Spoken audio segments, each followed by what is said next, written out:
네, 안녕하십니까. 오늘 2023년 8월 19일 토요일입니다.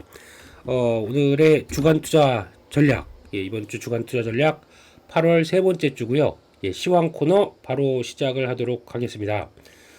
일단 계속 드리고 싶은 얘기는 그거밖에 없습니다. 너무 시장의 변동폭이 크고 게다가 또 낙폭을 빠르게 진행하는 이런 시장이 다가오다 보니까 약간 좀 기존 마인드가 그래도 이런 추세선들 잡아가면서 계속 우상향으로 갈 거다라고 생각해서 바라보던 시장들이 이렇게 빠르게 다가오다 보니까 좀 당황스럽고, 또 당황스러운 거에 가장 큰 첫 번째는 좀 갑자기 계좌가 뭐 우르르 무너지기 시작하는 이런 흐름을 보다 보니까 이번 아마 낙폭을 상당히 좀 불편하게 많이 보시지 않으셨을까. 그리고 또 미리미리 어떤 이상한데 그리고 준비를 했었으면 너무 좋지 않았을까. 죄송합니다. 그게 진행됐던 흐름들이 생각보다 좀 빠르게 나오다 보니까 저도 당황을 했던 게 역력했던 것 같고요. 그래도 이 정도면이라고 생각했던 부분들까지도 흔들리다 보니까 참 그랬습니다만, 일단 지금부터 또 잘 추스려 가야 되겠죠. 그래서 관련된 흐름들, 변화들 하나하나 한번 체크해보고, 그러나 중요한 거는 이렇게 기준선이 이탈했다 라는 55일선 이탈한 다음에 전략들을 어떻게 짜가야 되는지, 이 부분에 대해서 하나씩 또 점검을 해보도록 하겠습니다. 어려울 때 그리고 또 힘들 때가 항상 중요한 반전의 기회겠죠. 그래서 아마 이제 지난 한 7개월 동안 좀 계좌 좀 많이 복구하고 돌려놨는데 그걸 또 그대로 뺏어가냐라고 생각하시면서 또 울분에 찬, 그리고 또 속상한, 그리고 나 주식 계속 해야 돼, 여러 가지 많은 생각들이 한 2, 3주 만에 들으셨다고 생각드는데, 너무 좌절하지 마시고요.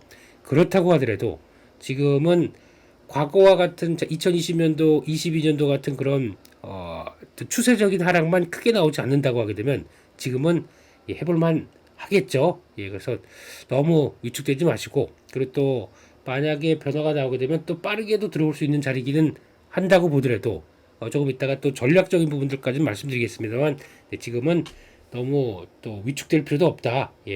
이때 대응을 잘못했다라고 하더라도 괜찮습니다.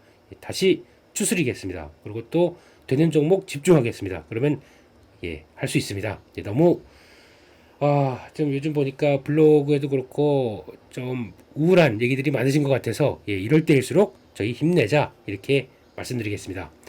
그래서 일단 해외 증시 동향 잠깐 한번 보게 되면요, 이게 국내가 촉발이 된 부분들이 아니니까요. 그래서 지금 현재 보게 되면은 조정의 요인들이 첫 번째가 미국, 두 번째가 중국일 텐데, 미국은 다 아시는 것처럼 몇 가지 이유가 있는 게, 특히 이제 많이 오르다 보니까 이제 조정이 나오는 게 가장 당연할 거고, 그 조정을 통해서 지금 나오는 어떤 징후들, 이걸 볼 때 이제 안전자산 쪽으로 조금 더 우위가 되는 모습들이 확인이 되는 거죠. 그 안전자산에 대한 효과가 나왔던 게 달러가 강하다든가 달러 강세, 그리고 또 국채금리 상승.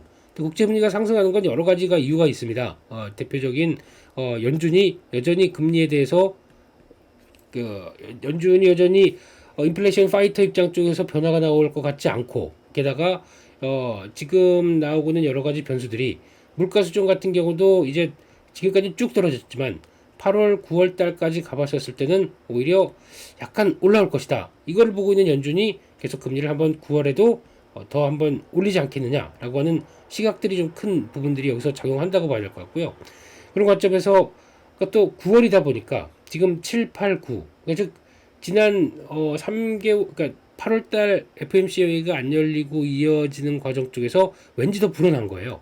차라리 8월달에 연결했으면은 아예 또 어떤 변화가 나오겠네라고 생각하겠지만 없다 보니까 더 불안한 흐름들. 연준이 어떻게 생각을 할까? 뭐 이런 분위기, 이게 좀 더 커지는 것 같고, 게다가 또 구조적인 문제가 있는 게 국채를 지금 미국은 발행량을 늘려버렸습니다. 왜냐면 미국은 이렇게 돈 빌리지 않으면 살 수 없는 재정이 완전히 불량한 국가까지 뭐 그렇다고 하더라도 날라갖고 있는데요, 그래서 불량한 국가까지 되다 보니까 이 채권의 발행을 더 늘려야 됩니다. 그러면 7천억 달러에서 1조 달러까지 늘리는데, 그러면 발행 물량이 많아서 공급이 늘어난다 라고 하게 되면 이게 공급이 늘어나는데 수요가 그대로 어, 지금 상태 유지되든가 아니면은 위축되든가. 근데 지금 중국 같은 경우는 오히려 자기네가 급하다 보니까 지금 미국채를 팔아버리고 달러를 들여오고 있는 상황들이 되겠죠. 그러다 보니까 수요는 떨어지는데 공급은 더 늘어났다. 그러면 국채 가격은 당연히 떨어지겠죠. 그러면 금리는 올라갑니다. 이런 현상이 나오는 게 지금 분위기고요. 그러면은 이거를 사줄 사람들이 누구 충분히 있겠다라고 생각하게 되면 이제 수요 공급 논리에 따라서는 반대로 금리가 떨어지겠죠. 이렇게 되는 상황에서 금리가 올라가게 되면 지금 저희가 알고 있는 주식시장 같은 경우는 만약에 지금 예전에는 10년물 국채금리가 3%였습니다. 근데 그러면 에이 3%도 많이 올라왔다고 그래서 3% 그러면 생각보다 올라왔네. 그래도 여전히 주식해. 그런데 갑자기 금리가 5%대까지 올라옵니다. 연간 수익률로 5%가 꾸준하게 갈 수 있겠다라고 하게 되는 것은 솔직히 보장된 높은 금리, 그리고 그냥 주식시장에서 확정되지 않은 수익률 갖고 써야 된다. 나 도저히 안 되겠어. 이거 그냥 단순 계산으로 5% 곱하기 5년만 갖고 있다라고 하게 되면 5, 25, 25%인데 최근에 손해연간 30%? 그냥 5년 동안 눈 딱 감고 이거 맡겨놓고 차라리 그냥 좀 일하고 그러면은 좀 현금책을 하고 노동소득으로 하게 되면 어떻게든 좀 벗어날 거야. 그러면 주식시장의 메리트가 떨어지게 되겠죠. 그런 관점 쪽에서 금리가 그래서 무서운 거죠. 네, 그래서 주식시장에 대한 압박들이 이렇게 되다 보니까 오히려 나왔다는 거. 이게 또 하나의 변화라고 봐야 되는데, 그럼 결국에는 지금 미국에서 이런 안전자산 쪽으로 좀 회귀를 했던 현상들이 꺾이느냐가 중요하겠죠. 그래야 다시 주식 쪽으로 돌아올 수 있기 때문에 그런 부분들이 어떤 트리거로 나오는지 이거 한번 생각을 해야 될 것 같고요. 두 번째 중국입니다. 컨트리 가든, 이거 관련된 쪽으로 거의 여기가 많은데 저희는 이제 중국 얘기를 너무 깊게 안 다루겠습니다. 왜냐면 해봐야 아무 답도 없는데 거기서 얘기를 하고 저희끼리 확대시키고 뭘 어떻게 하고. 근데 어제 보니까 밤에는 그런 얘기도 있더라고요. 증시 부양책을 내놨습니다. 중국에서. 근데 수수료를 인하를 했다. 이런 거는 이런 주변적인 정책으로서 뭔가를 타개하려고 한다. 참 중국스럽고, 또 우리도 이런 거 많이 하죠. 괜히 핵심은 따로 있는데 핵심은 뭘 해야 되는지 아는데 증시부양책이라는 데 합치고 어떤 수수료 인하하고 있고, 이건 좀 그렇지 않습니까? 그래서 결국에는 지금 핵심적인 거는 이걸 통해서 어떤 중국의 실질적인 타격이 오겠느냐라는 부분들에 대한 여러 가지 변화나 우려감들이 큰 건 사실이라고 봐야 되겠죠. 그게 앞으로 체크해야 될 숙제 같은데, 이게 그렇다고 그냥 헝다랑 똑같다고 봐야 될 것 같습니다. 그러면 그냥 여기저기 서방 언론이나 여기저기 관심이 많고 저거 무너지면 어떡하냐라고 하는데 막상 중국은 조용합니다. 그냥 알아서 이번에 표현한 게 질서 있는 퇴출이라고 그랬던가요? 근데 질서 있는 파산이라고 그랬던가? 파산이 질서 있는 게 있다라고 하게 되면 그거는 거의 중국만의 특징이라고 봐야 되겠죠. 그래서 참 질서 잘 지켜줬으면 좋겠습니다만, 이런 쪽에서 거의 비슷하게 헝다 이슈처럼 터진 거, 그리고 또 막으려고 하겠지만 어떤 여러 가지 반응은 많겠죠. 근데 그거를 인민은행에 일단 뒤에서 돈 대주면서 중국 정부 입장을 그대로 반영하는, 그래서 즉 수습은 하는데 수습하면서 시간들이 그냥 바로 당장 자본주의 시스템처럼 딱딱딱 하는 게 아니라 그냥 눅진하게 이어갈 걸로 보기 때문에 아마 시간도 좀 걸릴 거고, 저희가 생각하는 것처럼 아마 금융위기급 아니면 터지는 것처럼 이렇게 나와서 중국이 망할 것처럼 이거는 아닌 것 같고요. 그런 변화는 제가 지나가면서 보도록 하겠습니다. 근데 너무 거기 몰입되지 않겠습니다. 그러면 일단 지금 해외 시장 동향을 봤었을 때 중국 얘기 나왔으니까 먼저 볼까요? 되게 불안합니다. 단기 이동 평균선 여기 딱 닿자마자 또 빠집니다. 그러니까 지금 패턴은 지금 3150선 무너지는 거죠. 그리고 열려 있습니다. 그러면 지금 상해종합증시도 이 자리가 3200선이 상당히 중요한 자리였었죠. 지금 주봉상에서 나왔던 요 중요한 지지권들이 툭 하고 빠지면서 밀리게 되면 나 어디까지 빠져 모를 수 있는 이런 자리까지 들어오다 보니까 되게 민감한 자리입니다. 근데 그런 쪽을 지금 그 월요일 날 보니까, 아니 월요일이 아니죠, 지난 금요일 날 보니까 이렇게 내려왔다는 거죠. 그러니까 몸통을 다 감쌌죠.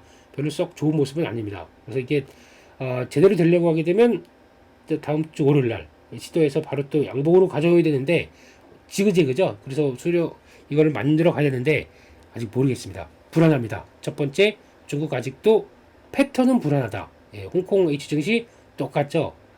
직전 6천선 깨느냐 마느냐가 또 들어올 것 같고, 나중에 가게 되면 내년 상반기에 가게 되면 홍콩 증시와 연결된 상품들, ELS 상품들이 좀 많은데 그게 나중에 좀 문제가 될 수 있을 것 같아요. 이게 좀 규모도 상당히 큰데, 그래서 홍콩 증시 결합된 게 지금 2년 전 수준과 같이 본다라고 하게 되면 벌써 2020년, 그러니까 2023년이니까 2021년 이때 상반기 때 발행된 ELS는 지금 거의 낙인으로 손해가 큰 구간으로 들어와 있죠. 이거 물량들 정리가 되면서 시장에서 영향을 끼칠 수 있는 이런 구조이기 때문에 아무래도 조금이라도 나았게 되면 이제 돌리기 시작해줘야 되겠죠. 내년 상반기 정도까지는. 근데 그거 계속 부담은 있다라고 봐야 될 것 같고, 또 중국 증시입니다. 이제 대만 증시입니다. 대만 증시 마찬가지로 올렸던 거 지지할까 그랬다가 우르르 무너졌는데 지금 대만 증시는 그나마 16,200, 300 여기서 딱 잡아주는 상황들이기 때문에 이게 언제냐면은 요 갭이 나왔던 구간들이죠. 그렇기 때문에 그것까지 생각하게 되면은 아마 지지는 하려고 나오지 않을까 싶은데 잘 모르겠어요. 이거는 어떤 해외 반응과 거래도 꽤 늘어나네요 지금요. 예, 그래서 해외 반응과 같이 움직일 수밖에 없는 운명이고, 그렇기 때문에 또 봐야 될 것 같고, 게다가 또 환율도 이제 중요하게 봐야 될 부분들이겠죠. 환율 지금 여기로 1338원 3원 하락한 모습들이 나오는데 지금 달러가 좀 약하다 보니까 달러가 살짝 강하다 보니까 요 추이는 또 지켜봐야 될 것 같고, 미국 시장은 그나마 공이 살렸습니다. 공이 살렸다고. 네, 공이 살린 이후에 생각보다 좀 나은 모습으로 보입니다. 네, 지금 추세로 보게 되면 다우 지수, 네, 시작하고 안 깨지려고 55선 쪽으로 딱 돌렸다. 가장 모범적인 패턴이죠. S&P 500, 네, 마찬가지로 소화하려고 무지 노력해서 장중에 좀 돌렸다. 그리고 또 나스닥 지수는 지금 기준으로는 아직 마이너스 스코어이긴 한데 그래도 종가가 고가식으로 거의 끝났다라고 하게 되면은 얼마나 다행입니까? 시작하는 거 보고 깜짝 놀랐는데요. 예, 그리고 특히 저희가 요즘엔 하도 HBM 쪽으로 저희가 몰입돼 있다 보니까 엔비디아 움직임 저렇게 나오면은 예, 참 그랬었는데 시작하고 장중에는 엄청 밀리더라고요. 그래서 이게 뭐야 그랬더니 결국에는 지금 엔비디아 한번 차트 잠깐 볼까요? 예, 이따가 말씀드리겠지만 엔비디아 네, 밀렸다가 돌아오면서 지난번 여기를 안 깨려고 하는 이런 의도들, 네, 나쁘진 않은데 자체 조정 쪽으로 이렇게 맞춰가고 그 다음에 뛰어 올라야 되겠죠. 거래 살아 있습니다. 괜찮습니다. 그래서 이렇게 나오기 시작하는 부분들 나쁘진 않은데, 예, 동향들 보셨으면 좋겠고, 여전히 테슬라만 폭락 중이고요. 네, 테슬라 폭락인데 1차 밀 닿네요. 네, 그래서 테슬라는 관심이 들어간 자리가 되어야 될 것 같습니다. 이런 자리. 그리고 또 추가 압박이 나온다고 하더라도 저희 패턴에 따르면 눈길이 가는데 라고 하는 부분들이라고 봐야 될 것 같고요. 그래서 저희는 이제 다른 건 지금은 없습니다. 엔비디아 안정받는 거 그나마 애플이나 다 55선 미칩니다. 충격받아 있는 자리들인데 그래도 엔비디아는 그 반대로 위다. 상당히 시장에 관심도 많고 이렇다는 증거로 봐야 되겠습니다. 네, 그리고 그나마 좀 나머지 이 탱커 업체들 괜찮거든요. 스콜피오 탱커 것은 TK만 약간 위축됐는데 이거는 좀 돌아갈 것 같고, 노블, 네, 트랜스오션, 오션힐링 인터내셔널 다 지금 한번 레벨업은 했다가 옆으로 횡보 중이긴 한데 지금부터는 요 그쪽 관련된 거는 시축 건수 리그 수가 이제 반영이 되면서 이제 이렇게 하락했으면은 오히려 반대로 올라가겠지라고 하는 흐름들과 변화가 좀 더 크다는 거, 유가의 상승도 같이 연결돼 있다는 거, 그러면서 괜찮은 것 같고요. 메타넥스는 너무 약하네요. 예, 그렇다고 하더라도 그나마 온세미가 그 자리를 약간 지지를 못하고 내려간 건 있다고 하더라도 미국 시장에서 이 정도 흐름 갖춰준다는 것만으로도 뭐 크게 나쁘진 않은 것 같아서 여전히 보유하고 가야 될 것 같습니다. 아직 한 50, 아마 그때 같이 사셨으면은 지금 수익률 50% 정도, 그러니까 뭐 중간중간에 엔빌 쪽에서 정리는 했겠지만, 한 50% 넘는 걸로 최소 다 알고 있습니다. 그렇기 때문에 일단 지금 가격이라도, 이때가 더 좋았죠. 근데 조금만 더 갔으면 또 100% 날 뻔 했는데, 아무튼, 기다려 보겠습니다. 잘 대응해서 가져가야 될 것 같고요. 갑자기 또 이쪽으로 돌아와서 죄송하긴 합니다만, 그런 쪽의 분위기, 일단, 엔비디아가 살렸다. 지금 밑에 강력한 410달러 지지권이 있습니다. 여기 있기 때문에 요거를 안고 그 다음에 계속 위쪽으로 갈 수 있는지 여기서 체크해야 될 것 같습니다. 그런 쪽에서 미국 시장 지금 분위기는 좀 나왔던 얘기 뭐 뉴스가 전혀 없습니다. 다들 뭘만 기대하고 있느냐? 그냥 지금 기대하는 거는 8월 25일 그리고 또 27일까지 연결될 관련된 잭슨홀 미팅 이쪽에 대해서 시장이 많이 관심이 쏠려 있는 것 같습니다. 그 전에 아직 모르겠다라는 분위기 그리고 또 관망 분위기 그래서 지금 많이 또 고점에서 내려온 이 마당에 어느 정도 돌아가느냐 우리 다들 지표만 눈치 보는 분위기 이런 쪽으로 나올 것 같습니다. 그래서 혹시나 이번에도 잭슨홀 미팅에서 우리 연준 의장님 이를 악물고 나와서 또 막 쏟아부을지 아니면 괜찮다 됐다라고 하는 약간 안도의 변화 작년의 분위기는 좀 다른 얘기를 할지 아직은 잘 모르겠습니다만 그래도 시장이 기대하는 거는 좀 살려주세요 분위기죠. 그런 것들 나오는지 뭐 될 것 같은데 거기서 이제 또 확인해야 될 거는 또 지표들 쪽으로 하나씩 또 점검을 하면서 말씀을 드려보도록 하겠습니다. 달러입니다.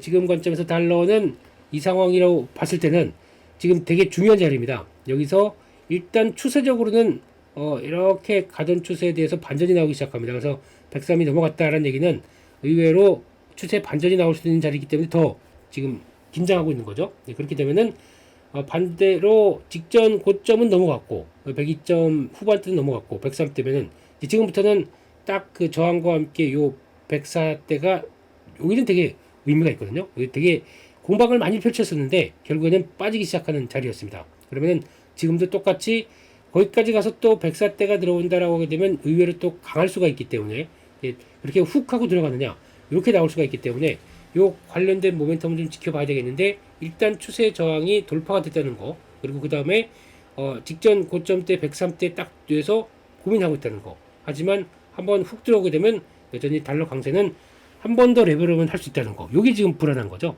그래서 그렇게 봐야 될 것 같고 게다가 지금 아직 안 꺾였습니다. 그러다 보니까 여전히 불안 이런 요인들은 남아있는 거고요. 그렇게 되면은 달러가 강세로 가게 되면은 나머지 통화 국가들은 거의 뭐 난리 부르스를 칠 것 같은데 그런 쪽에서 위안화 볼까요? 지금 위안화 동향을 보게 되면 지금 기준으로는 한번 직전 고점대를 딱 찍고는 내려왔습니다. 거의 인민은행의 적극적인 개입이라고 봐야 되겠죠. 이렇게 되면 우리 다 망해 뭐 이런 식의 느낌들이죠. 근데 여기서 이제 중요한 게 다음 주 월요일 가게 되면 LPR이라고 해서 대출우대 금리 또 이거는 내릴 걸로 봅니다. 내릴 걸로 보는데 그렇다고 폭을 또 크게 못하는 게 환율이 자극을 받아요. 그러면 자국의 금리가 내려간다라고 하게 되면 금리가 내려갔을 때 그에 따른 환율은 당연히 같이 약한 쪽으로 반영이 되다 보니까 그러면 7점 지난 고점대가 7.34 1.34 이 정도까지 들어왔던 부분들을 아마 안착하고 더 가느냐 아니면 그냥 이거에도 불구하고 적극적인 정부 개입으로 인해서 그냥 내려가느냐. 그래서 지금 패턴은 여전히 불안하긴 합니다만 어떤 고점대를 인식은 하고 있다라는 관점으로 봤을 때 아직은 잘 모르겠다라는 쪽으로 봐야 될 것 같습니다만은 또 월요일날 동향들도 봐야 되겠죠. 그래서 지금 제일 중요한 거는 요 환율입니다. 달러 위안 환율들이 앞으로 어떻게 변하느냐가 또 중요한 흐름으로 봐야 될 것 같습니다. 그리고 또 같이 연결돼서 보게 되면 달러 원 환율도 지금은 또 마찬가지로 테스트가 들어가고 있는 거죠. 1343원 여기서는 그 약간 쌍고가 만들고 빠져서 넉넉하게 이제 앞으로 가야 되겠구나라고 하는데 금융시장은 또 그런 것 같지는 않습니다. 언제 여기까지 또 돌아왔다 보니까 그래서 지금은 아마 박스권으로 보게 되면 1200한 넓게는 50원, 1350원 요 안쪽으로 왔다 갔다 하게 되면은 그나마 박스의 흐름들은 괜찮은데 또 시장이 그렇지가 않죠. 그래서 혹시나 저 위쪽을 넘어가는지 여부들을 아마 더 위안화로 봐야 될 것 같아요. 위안화 가치로 이렇게 봐야 될 것 같고 그나마 지금까지는 또 잘 견디던 비트코인이 이제는 시장이 이렇게 되다 보니까 주르륵 한번 밀리기 시작합니다. 그래서 이번에 폭락이 좀 나왔죠. 이번 흐름에. 그래서 저도 지금 주문 넣었던 거 다 들어왔습니다. 지금 네, 들어와서 지금 한 0.3 정도까지 들어와 있을 겁니다. 그래서 보고 뭐 이걸 신경 쓸 사리가 어디 있었겠습니까? 지금 26,000원대 물렸죠. 예, 물렸는데 달러가 강하고 그동안이 오히려 더 이상했었어요. 한 29,500이 또 가는 게 이게 좀 이상했다 싶었더니만 예, 제 단가는 28,500원, 28,500 그리고 또 26,500이다 보니까 지금 네, 그러니까 다 합치게 되면 0.1, 0.1, 0.1 합쳐서 아마 당연히 예, 저기죠. 예, 28,000대는 가야 이제 움직이는데 물렸습니다. 예. 그래서 지금 앞으로 변화는 여기 안쪽에서 그러니까 마지막 그러니까 25,000달러대 정도면은 더 살까 싶기도 한데 지금 제 관점은 여기에 몰입된 게 아니라 또 시장의 변화에 따라서 나오는 부분들이 더 크기 때문에 0.3에서 더 안 늘리겠습니다.